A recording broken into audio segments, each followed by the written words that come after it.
Mini split AC. Is it worth it to put in your house? Will it save you any money? In this video, I'm going to give you some concrete numbers. Since I installed this one, my house is actually staying pretty cool, and my power bill, it's actually much lower than before. My compressor is here in the backyard. It's very, very quiet. This is a 9000 BTU. I chose this one because it runs on 110 and it's very, very easy to install, and you don't have to have a special circuit breaker for it. This is a CR19 efficiency, and we are in Las Vegas. We have 115 degrees outside for the past 3 weeks. So here are some real numbers. It's using 927 watts as we speak right now. And it used 50.81 kilowatts in 97 hours. I think it's about 12 to 13 kilowatts a day. That multiplied with 12 cents a kilowatt, it uses maybe $1.50. The most that I saw it pulling, it was 1200 watts.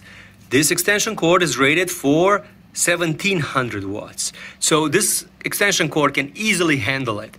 And I choose to have this extension cord even though I have a connection next to it, so I could keep an eye on it on this monitoring device, which is called a kilowatt, which tells me all the statistics as far as it goes. The inside unit, I keep it at 78. Now here's the trick. The outside unit, I keep it at 87.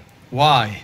It's because I don't live in this part of the house. So there's like hundreds of square feet that I don't have to cool off. Usually my house stays around 83 to 82 degrees, but today is a ridiculously hot day.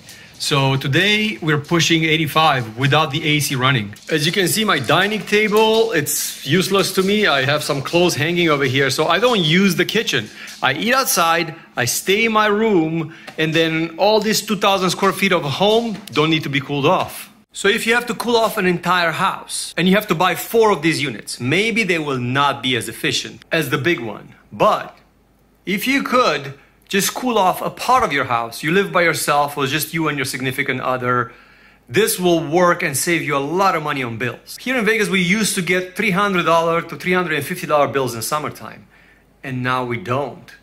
Actually, my last bill from last month is like in the $80s to $90. The most that I like about it is the comfort that it gives me. So at night, I put it on 77, and it just keeps the room at 77 all night long, or 75, or whatever I set it on.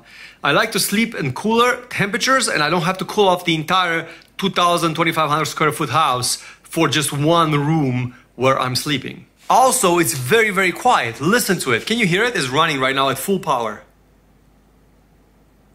Nope, you can't hear anything because it's whisper quiet.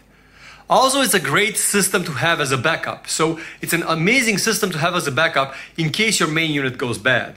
So it's running really, really hard.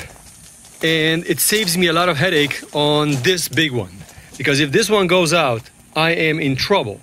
That unit is my backup for this unit, but also saves this unit because this unit runs a lot less now. Even the outside unit at full power, which is running right now, it's whisper quiet. That's amazing because the noise doesn't travel in the house and it doesn't bother the neighbors. If you want to have fast cooling, you can push the turbo. And there it is. It's a little bit louder, but it cools off really fast. So there you have it. At full power, uses 1200 watts, but then at night it uses only 600 because you don't have to run it as hard. It's not as hot outside. It uses 50 watts in 96 hours. So you do the math. Thanks for watching. I hope you enjoyed this video. Give me a thumbs up on the video if you liked it.